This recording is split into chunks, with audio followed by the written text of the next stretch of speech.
नमस्ते दोस्तों, कैसे हैं आप लोग। उम्मीद करते हैं मस्त होंगे, बढ़िया होंगे। आज की क्लास 2 स्टार्ट करते हैं और आज की क्लास 2 में हम पढ़ेंगे, सॉल्व करेंगे प्रश्नावली 1.1। बट उससे पहले दो टॉपिक है, वो दो टॉपिक को समझ लेंगे, इसके बाद हम सॉल्व करते हैं। चलिए, वो दो टॉपिक क्या है देखते हैं। हेडिंग डालेंगे अभाज्य संख्याएं।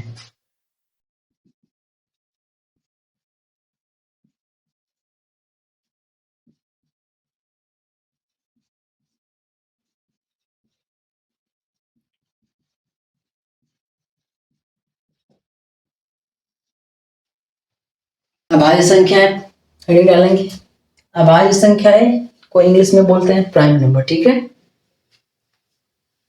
तो अभाज्य संख्या की परिभाषा लिखेंगे।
नोट्स करेंगे, फिर इसे एग्जाम्पल के माध्यम से समझते हैं। अभाज्य संख्या की परिभाषा को ध्यान से समझेंगे। क्या बोल रहा है, वे संख्याएं जिनके केवल दो गुणनखंड होते हैं। कौन कौन से? पहला होता है संख्या एक से, दूसरा होता है संख्या खुद से। ठीक है, नोट्स में करके लिखा हुआ है, ये संख्याएं केवल एक से और खुद से ही पूरी तरह विभाजित होती है, किसी अन्य संख्या से नहीं। किससे? एक से और खुद से ही पूरी तरह विभाजित होती है, किसी और संख्या से नहीं, किसी तीसरे संख्या से नहीं। तो इसका एग्जाम्पल में हो जाएगा दो। दो कैसे हुआ? अगर दो का हम गुणनखंड करते हैं तो क्या आएगा? पहला एक से दो आ जाएगा, एक से दो आ जाएगा, दूसरा खुद दो से कट रहा है। अगर इसका हम दो का गुणनखंड करें तो खुद से कटेगा और एक से कटेगा। ठीक है, तो इसका दो गुणनखंड हो जा रहा है, एक दो। और हमारा अभाज्य संख्या का परिभाषा भी क्या बोल रहा है, वे संख्याएं जिनके केवल दो गुणनखंड होते हैं, संख्या एक से और खुद से। तो एक से तो कट ही रहा है और खुद दो है तो दो से कट रहा है, इसलिए हमारा दो फैक्टर है, इसलिए ये दो हमारा अभाज्य संख्या है। आगे लिखते हैं तीन। तीन को देखिए, अगर तीन को गुणनखंड करें तो क्या आएगा? क्या एक से तो 100% है पहले से श्योर, एक से कट जाएगा, और तीन खुद से। इसका भी गुणनखंड कितना हो रहा है? दो। तो तीन क्या है? अभाज्य संख्या है। अगर हम यहाँ चार लिख दें तो चार का गुणनखंड पहले निकालेंगे कि चार का गुणनखंड कितना होता है? चार। ठीक है, अब इसका गुणनखंड करेंगे। पहला नंबर तो एक से तो है ये, चार खुद से भी है। अब एक और चार के अलावा देखना है कि एक और चार के अलावा और ऐसा तीसरा वर्ड क्या है, तीसरा संख्या क्या है जो चार को विभाजित करती है पूरी तरह। तो वही दो। दो जो है चार को पूरी तरह विभाजित करती है। दो दूनी के चार। देखेंगे चार का कितना फैक्टर बन रहा है, एक दो तीन। जबकि मेरा अभाज्य संख्या का परिभाषा बोलता है वे संख्याएं जिनके केवल दो गुणनखंड होते हैं, संख्या एक से और संख्या खुद से। एक से तो हमारा हो रहा है, खुद से भी हो रहा है, बट ये दोनों के अलावा तीसरा से भी हो रहा है, वो अंक है दो। तो इसका गुणनखंड तीन हो रहा है, इसलिए चार हमारा अभाज्य संख्या नहीं है। तो चार को हम अभाज्य संख्या नहीं लिखेंगे। अब एग्जाम्पल लिखते हैं पांच। देखेंगे पांच का गुणनखंड क्या होता है। 5 क्या है, 1 से तो है, 1 से जाएगा ही जाएगा और खुद से 5 से जाएगा। अब देखेंगे कि 1 5 के अलावा और कोई भी तीसरा वर्ड है, तीसरा संख्या है जो 5 को पूरी तरह विभाजित करती है। तो आप बोलोगे नहीं सर, 1 और 5 के अलावा कोई तीसरा वर्ड नहीं है, जो तीसरा संख्या नहीं है जो 5 को विभाजित करती हो। तो इसका 5 का फैक्टर 2 बन रहा है, 1 2, तो इसलिए 5 एक अभाज्य संख्या है। आगे देखते हैं 6 के पहले फैक्टर निकालेंगे, संख्या 1 से, खुद से। अब देखेंगे 1 और 6 के अलावा और किसी भी संख्या से 6 विभाजित है, तो बिल्कुल 2 के पहाड़े में भी 6 आता है, 3 के पहाड़े में भी 6 आता है, यानी कि 6 के 4 फैक्टर हो जा रहे हैं, 1 2 3 4। तो 6 हमारा अभाज्य संख्या नहीं है, क्योंकि अभाज्य संख्या के लिए केवल 2 फैक्टर चाहिए, जबकि 6 का 4 फैक्टर बन रहा है, इसलिए 6 हमारा अभाज्य संख्या नहीं है। अगला अंक होगा 7, बस और कुछ नहीं। अगर हम आपसे पूछे कि 8 क्या है, 8 क्या अभाज्य संख्या है, तो सबसे पहले हम क्या करेंगे, 8 का गुणनखंड करेंगे। तो संख्या 1 से तो है ही, संख्या 8 खुद से है ही। अब इसकी देखेंगे 1 और 8 के अलावा कोई और संख्या है जो 8 को पूरी तरह विभाजित करता हो, तो बिल्कुल वो क्या है, 2 है, और क्या है, 4 है। 1 और 8 के अलावा 2 और भी संख्या है जो 8 को पूरी तरह विभाजित करती हैं। 8 का 4 फैक्टर है, तो 8 हमारा अभाज्य संख्या नहीं है। 9 को देखेंगे, 9 हमारा अभाज्य संख्या है कि नहीं। 9 का फैक्टर निकालेंगे, संख्या 1 से, संख्या 9 खुद से, फिर संख्या कितना से आ जाएगा, 3 से आ जाएगा। इसका भी 9 का भी मेरा 3 फैक्टर बन रहा है, 3 गुणनखंडन बन रहा है, इसलिए 9 भी हमारा अभाज्य संख्या नहीं है। अगला देखेंगे 10, 10 क्या मेरा अभाज्य संख्या है। पहले नंबर संख्या 1 खुद से, और संख्या 1 से और खुद से 10 से, और फिर यहाँ 2 से भी है और यहाँ 5 से भी है, यानी कि हमारा 10 भी अभाज्य संख्या नहीं है।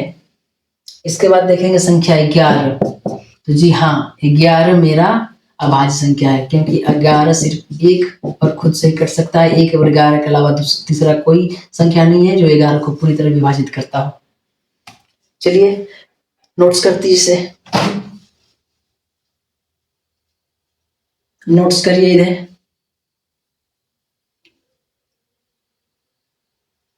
अगला टॉपिक पढ़ते हैं।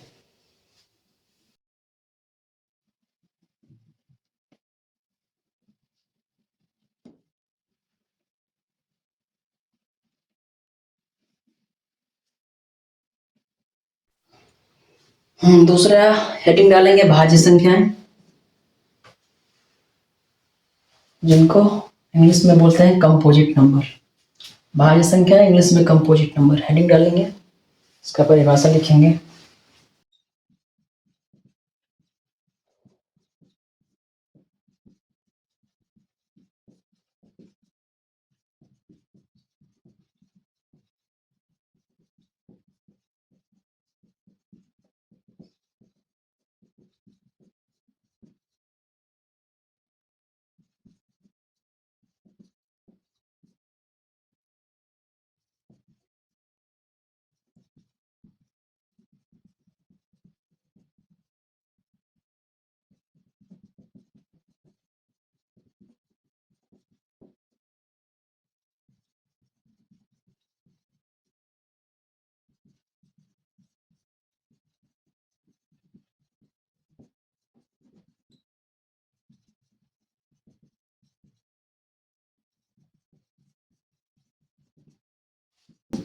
नोट्स करेंगे, फिर एग्जाम्पल के माध्यम से समझते हैं।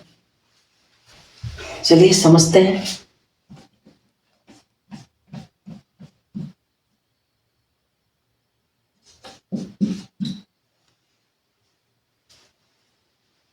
क्या बोल रहा है, भाज्य संख्या कंपोजिट नंबर वे संख्याएं जिनके 2 से अधिक एवं कम से कम 3 गुणनखंड हो, एवं ये संख्याएं 1 से, खुद से एवं कम से कम किसी अन्य संख्या से विभाजित होती है। मतलब इसका कहने का मतलब है, वे संख्या मतलब ये संख्या में 2 से अधिक फैक्टर होना चाहिए, 2 से अधिक किसी भी संख्या का 2 से अधिक गुणनखंड होना चाहिए। 2 से अधिक कम से कम 3, मतलब कि 3 होना चाहिए, 3 से कम नहीं होना चाहिए, 3 से ज्यादा चलेगा बट 3 से कम नहीं चलेगा। एग्जाम्पल के मतलब समझते हैं। अगर हम यहाँ पे 2 लिखते हैं, क्या बोल रहा है, किस किस से, 1 से, ठीक है, 1 से। दूसरा क्या बोला, खुद से, ठीक है, खुद से हो गया। अब एवं अन्य किसी से, अन्य किसी से बोल रहा है, तो अब आप तो देखोगे कि 1 2 के अलावा और किसी से होगा ये विभाजित, तो बिल्कुल नहीं होगा। 2 हमारा क्या है, 2 हमारा अभाज्य संख्या है, भाज्य संख्या नहीं है। 3 भी नहीं होगा, 4 को देखें, क्या बोल रहा है, 1 से, 1 से हो जाएगा, खुद से भी हो जाएगा, 1 4 के अलावा खुद से हो जाएगा।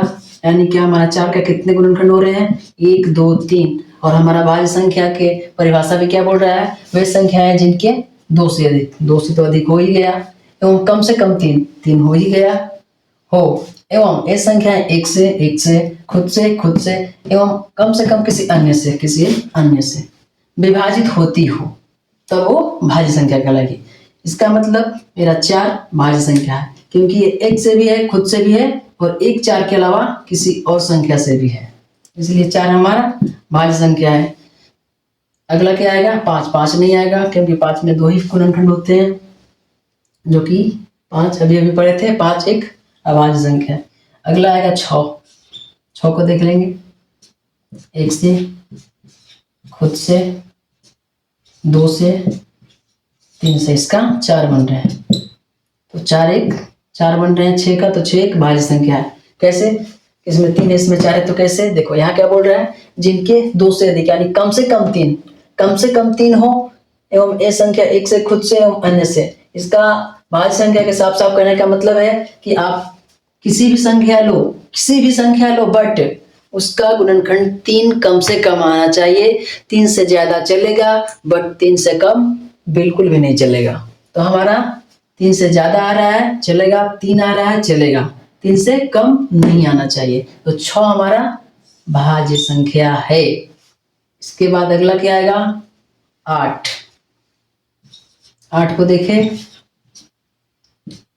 1 से, खुद से, 2 से, 4 से, कितना फैक्टर बन रहे हैं, 4। 8 का कितना फैक्टर है, 4, 1 2 3 4। 8 हमारा क्या है, भाज्य संख्या है। हम आपसे कुछ एक तो क्वेश्चन पूछते हैं इसी के रिलेटेड।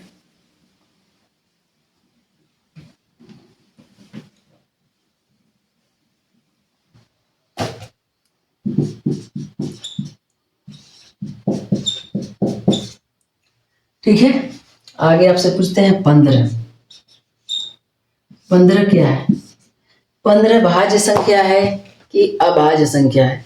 तो 15 भाज्य संख्या है कि अभाज्य संख्या है, ये पता करने के लिए पहले 15 को गुणनखंड करना होगा। तो 15 को गुणनखंड हम कुछ इस प्रकार करेंगे। हमें तो पता है भाज्य संख्या और अभाज्य संख्या की परिभाषा से कि 1 से होना चाहिए, खुद से होना चाहिए और किसी अन्य से होना चाहिए। ये है हमारा भाज्य संख्या, और अभाज्य संख्या 1 से और खुद से ही होना चाहिए, बस। तो वही देख लेते हैं, 1 से तो है ही, दूसरा खुद से ही है ही।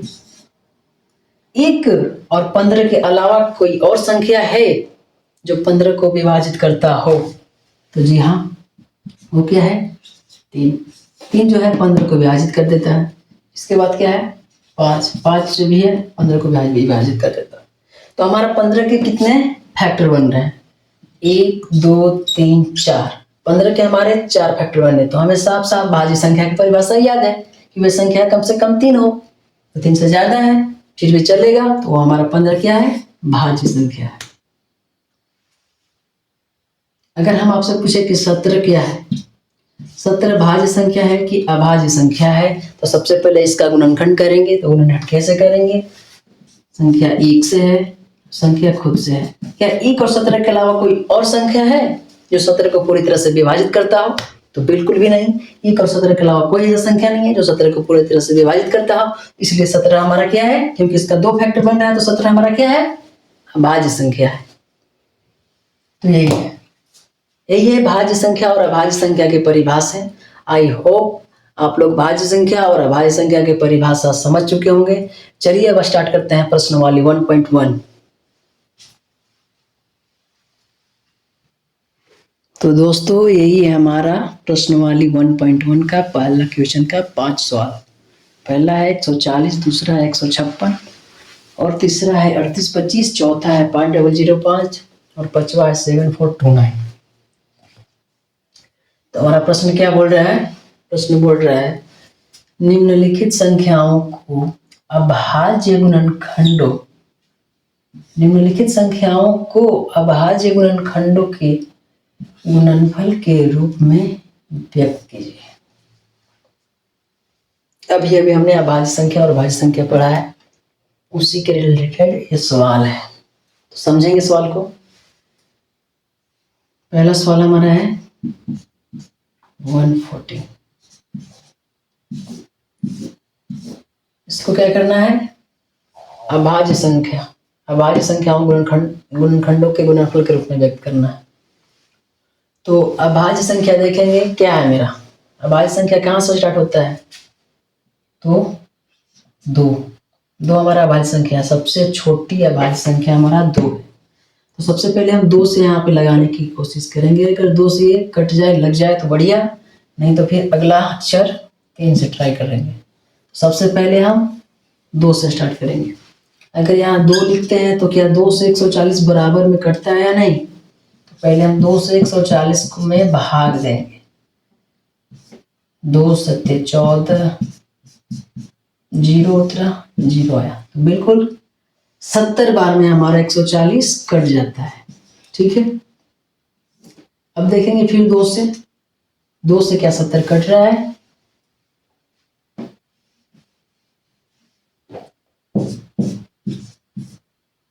2 तिहाई 6, 1 आया, 0, 2 बचे 10। भाग करना तो जानते होंगे आप लोग ना, इतना तो जानते होंगे आप लोग, पहले से इंटेलिजेंट है।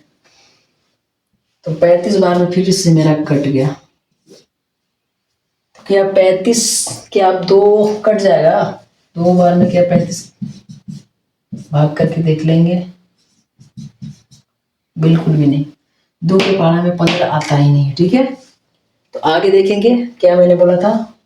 2 के बाद अगर 2 से नहीं कटता है, उसके बाद अगला अक्षर देखेंगे। क्या 3 से कटेगा? नहीं। 4 से नहीं। 5 से बिल्कुल कटेगा। 35, 5 7 35, है ना। 5 यहाँ लिखेंगे, यहाँ 7 लिखेंगे। 7 खुद से कटेगा। ठीक है, अब क्या करेंगे? ये तो मेरा क्या हो गया? अभाज्य संख्याओं को अभाज्य गुणनखंड, ये अभाज्य संख्या का गुणनखंड हो गया। ठीक है, अब क्या बोल रहा है? गुणनफल के रूप में व्यक्त कीजिए। अब इसको गुणनफल के रूप में व्यक्त कैसे करना है? 140 है तो 140 सिंपली यहाँ पे लिख देंगे। इसके बाद जितना आया गुणनखंड वो गुणनखंड लिख देंगे। 2 इंटू 2 इंटू 5 इंटू 7। अब क्या होगा? इक्वल में 140 लिख देंगे, इक्वल करेंगे। अब देखेंगे कि यहाँ 2 है, 2 कितने बार आया है? 2 हमारा 2 बार आया था, इसीलिए 2 का स्क्वायर कर देंगे। इंटू 5 कितने बार? एक ही बार है, 5 एक बार लिख देंगे, 7 एक बार, ये तो एक बार लिख देंगे। ये हो जाएगा हमारा आंसर, गुणनफल के रूप में व्यक्त हो गया। तो ये हो गया गुणनखंड। तो ऐसा बनेगा सारे के सारे क्वेश्चन, ये ट्रिक से बनेंगे और ऐसे ही बनेंगे। ठीक है,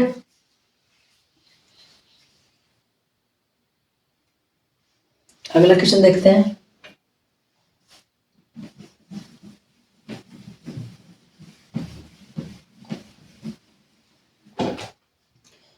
ये हो गया, तो आप कर लोगे।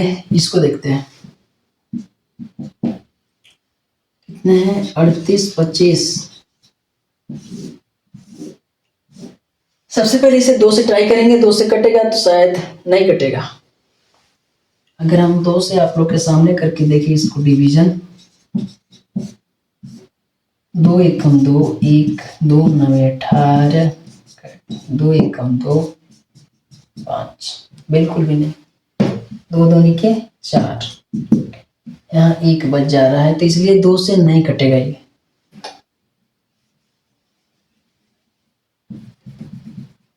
अगला अक्षर 3 से ट्राई करते हैं। 3 एकम 3, 8, 3 दूनी 6, 2, 2 3 7 21, 1 5 3 बचे 15।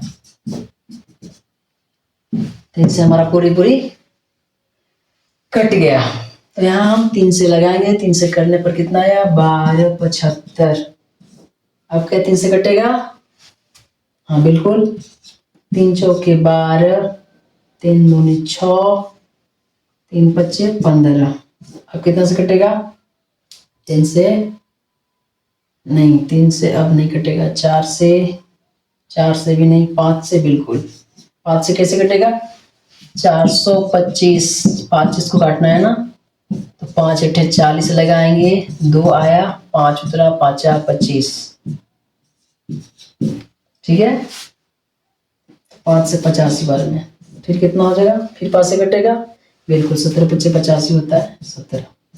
17 की ऐसा कोई संख्या है नहीं जिसमें 17 का 17 आता हो, तो इसलिए 17 खुद से ही कटेगा।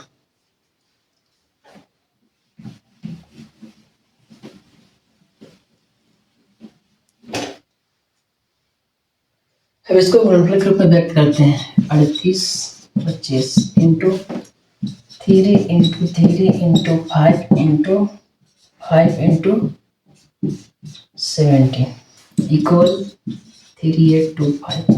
3 कितने हैं? 2, तो 3 के स्क्वायर कर देंगे। 5 कितने हैं? 2, तो 5 के स्क्वायर कर देंगे 17। आंसर ये हो गया हमारा आंसर। तो प्रश्न वाली 1.1 के क्वेश्चन नंबर 5 है, जिसमें से मैंने 2 सॉल्व कर दिया। उसी तरीके से सारे के सारे क्वेश्चन सॉल्व होगा। और आप ये सारे क्वेश्चन का सॉल्व मेरे शॉर्ट प्लेलिस्ट में जाकर के देख सकते हैं, सारा का सारा सॉल्व किया हुआ है। और आज के लिए बस इतना ही रहने देते हैं और कल की क्लास में स्टार्ट करते हैं प्रश्न वाली 1.1 के क्वेश्चन नंबर 2। जब तक के लिए आप लोग पढ़िए। बाय बाय दोस्तों, जय हिंद दोस्तों।